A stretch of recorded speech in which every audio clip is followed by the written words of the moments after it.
വെച്ചിട്ട് നമുക്കൊരു വെറൈറ്റി ദോശ തയ്യാറാക്കി എടുക്കാം. അപ്പോൾ അതിന് 2 കപ്പ് ഗോതമ്പ് പൊടി എടുത്തിട്ടുണ്ട്, ഒരു സവോള, 2 പച്ചമുളക്, 2 കോഞ്ചിൽ മുരിങ്ങ എടുത്തിട്ടുണ്ട്. അപ്പോൾ നമുക്ക് ഊരിയെടുക്കാം. ദോശയ്ക്ക് ആവശ്യത്തിനുള്ള ഉപ്പ് ചേർത്തിട്ട് മാവ് കലക്കിയെടുക്കാം. പൊടി കലക്കിയെടുത്ത മാവ് ഒരു മിക്സി ജാറിലേക്ക് ഇട്ടിട്ട് ഒന്ന് അടിച്ചെടുക്കാം. അതിലേക്ക് 2 പച്ചമുളകും 1 സവോളയും ചേർത്ത് കൊടുക്കും.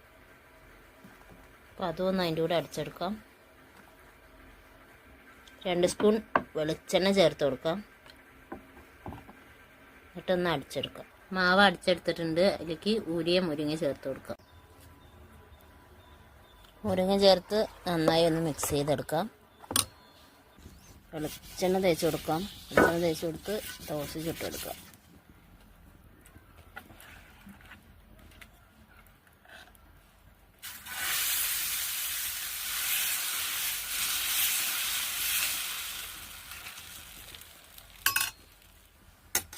മറിച്ചിടാം. ഇതുപോലെ എല്ലാം ചുട്ടെടുക്കാം.